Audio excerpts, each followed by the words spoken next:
กองประชุมเผยแพร่เอกสารเวียกงานแจ้งทรัพย์สินและรายหับในกรณีต่างๆขั้นศูนย์กลางคุ้มครองและขั้นกระทรวงป้องกันประเทศคุ้มครองประจำปี 2023-2024 อยู่กองพันใหญ่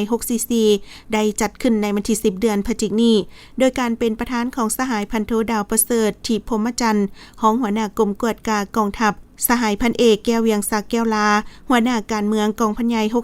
644 สหายพันเอกคำตั้งมุกสวรรค์หัวหน้าการทหารกองพันใหญ่ 644 มีสหายวิชาการจากกรมกวดกากองทัพพร้อมคณะมีคณะพักคณะบรรษาจากแผนกการกองพันกองห้อยเอกราชและพนักงานที่มีหน้าแจ้งทรัพย์สินและรายหับในกรมกองเข้าร่วม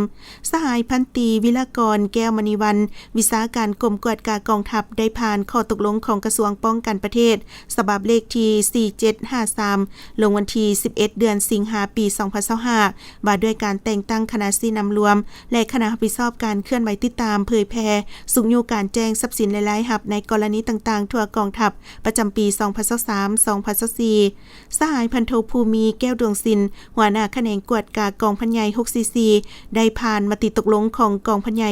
644 ว่าด้วยการแต่งตั้งคณะรับผิดชอบสีนำรวมและคณะรับผิดชอบในการเคลื่อนไหวแจ้งทรัพย์สินและรายหับในกองพันใหญ่ 644 จากนั้นสหายพันตรีสมใจเพชรทลาห้องหัวหน้าแผนกต้านและสอบสวนการสลาดบางหลวงกรมกวดกากองทัพก็ได้ขึ้นผ่านแจ้งการกระทรวงป้องกันประเทศฉบับเลขที่5286ลงวันที่26สิงหาคม2025ว่าด้วยการแจ้งทรัพย์สินในรายหับตามการแจ้งการของห้องว่าการสำนักงานนายกรัฐมนตรีและคำแนะนำขององค์การกวดการรัฐบาลว่าด้วยการแจ้งทรัพย์สิน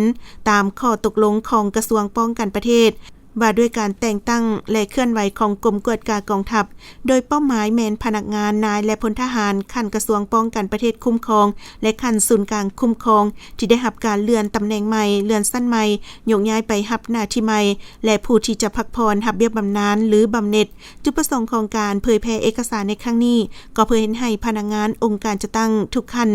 รับแจ้งทรัพย์สินรายหับผู้ที่อยู่ในเป้าหมายแจ้งทรัพย์สินได้ทำให้เสื่อมซึมเข้าใจมีความเป็นเอกภาพและเป็นเจ้าการจะตั้งปฏิบัติด้วยความรับผิดชอบสูงแน่ใส่เห็นให้การแจ้งทรัพย์สินรายหับทั่วกรมกองได้ดำเนินไปอย่างถูกต้องจ่ายแจ้งครบถ้วนและทันตามเวลาที่กำหนดไว้